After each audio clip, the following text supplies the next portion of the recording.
Loves and welcome to my channel! For today's video, ituturo ko sa inyo kung paano gamitin ang Google Classroom gamit lamang inyong mga Android phones or cellphones. In a very easy way. So, unang-una, kung saan natin makikita ang Google Classroom. Pangalawa, kung paano mag-sign in or magla-login dito. Pangatlo, ay kung paano kayo magkakaroon ng links ng inyong mga classes na nire-required ni teacher. Pang-apat ay kung ano-ano yung mga features na makikita natin sa Google Classroom at paano ito magagamit. Pang-lima, kung paano nga ba magpasa ng mga works na hinihingi ni teachers. Quizzes, assignments, documents, videos, photos, etc. na nire-required sa inyo. So, tara! So, may dalawang way tayo para magkaroon tayo ng Google Classroom. Una, pwede mo siyang i-download sa Play Store. Type mo lang Google Classroom. And then, install. Pangalawa naman, pwede natin siyang i-type sa Google Search. Write Google Classroom. So, kahit saan dun sa dalawa ay po pwede. Natin na-download sa Play Store. So, ayan, na-install na. Open natin. Once na na-open na siya, lalabas siya ng ganitong itsura. So, pinutin mo lang yung Get Started.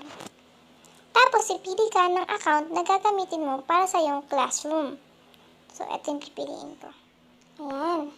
So, ito yung unang makikita nyo kapag mayroon na kayong Google Classroom. Paano nga ba tayo magkakaroon ng class or makaka-create or join ng class ng nire-require ni teacher? So, easy peasy, just click the arrow here, yung cross sign, then join class. Kasi mag-join kayo ng class kay teacher. So, nakalagay dito, ask your teacher for the class code, then enter it here. So, kailangan mo yung class code na binigay ni teacher. Example, puntahan natin yung class code na binigay ni teacher. Ito yung binigay ni teacher na instruction. Sign into Google Classroom by clicking the specific link of your respective grade level. For example, grade 7 ka. Ito yung link na binigay ni teacher. Saan dito yung tinatawag nating class code? Basic lang. Huwag kang mali dito. Yung pinakadulo, yun yung class code na tinatawag. Yung CFKOXOM. Yung class code na yan ay pinubuo ng 6 to 7 letters o kaya naman numbers. O kaya naman letter na may number. Pero wala yung space. Okay? So, ito-type mo lang yan doon sa classroom kanina. CFKOXOM.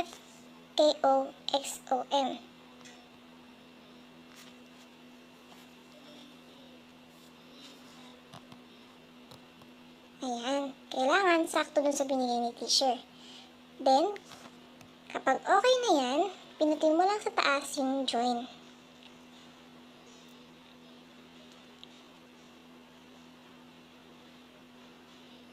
Kapag tama ang class code mo, ito yung lalabas.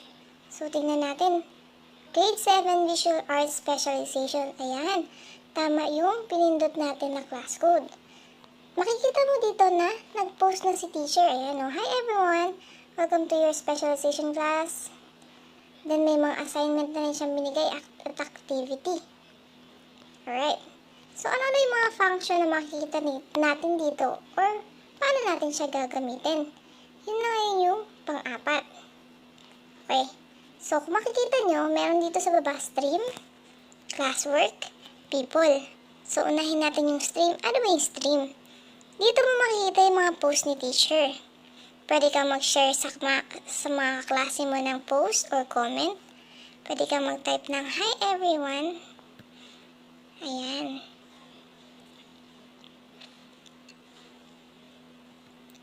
Tapos, pwede yung komenta ni teacher, pwede yung komenta ng mga classmate mo.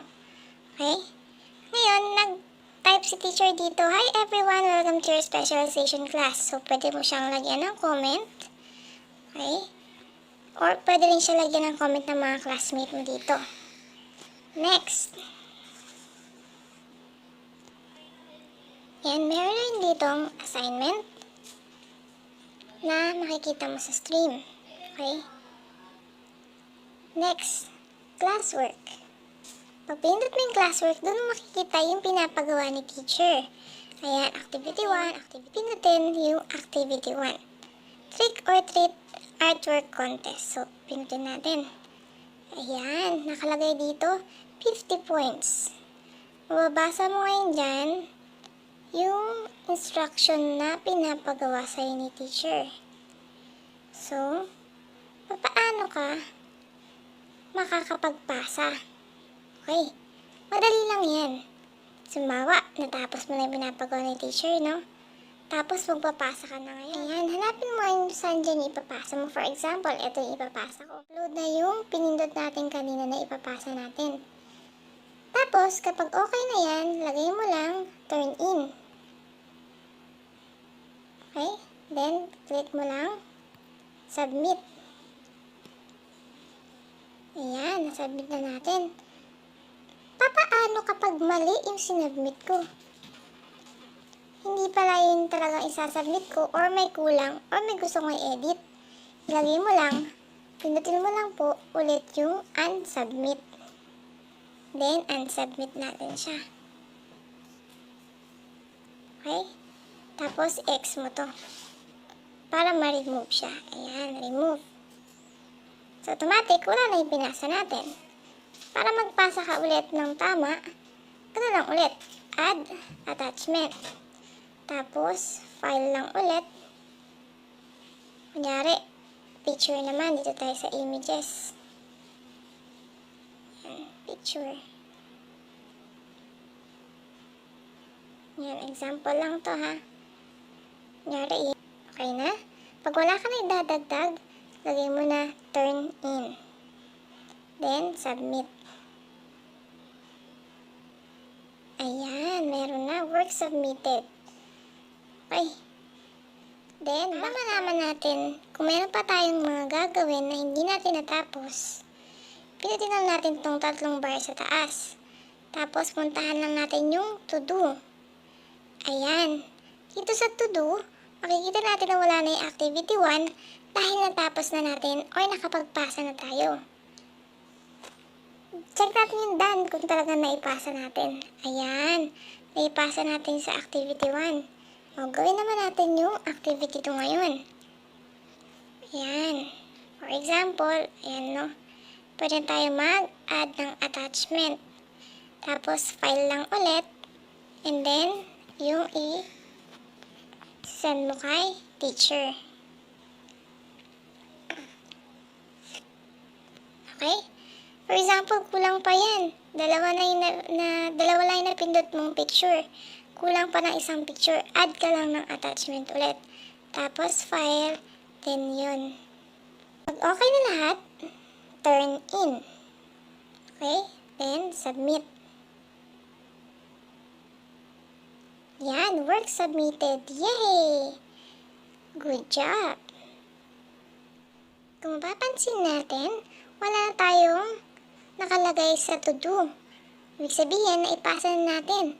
No work to do na. Check natin yung done. Ayun, lumabas na activity 1 and activity 2. Kasi napasa na natin. Very good.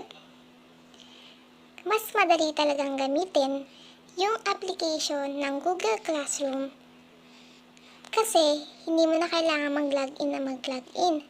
Ang kailangan mo na lang ay open yung application na yun at tignan yung to do kung meron ka pang mga dapat gawin.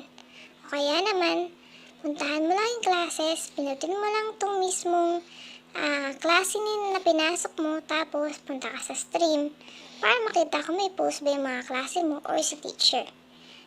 Then, pwede mo rin pinutin yung classwork para makita kung may pinapagawa ba si teacher na hindi mo pa nagagawa.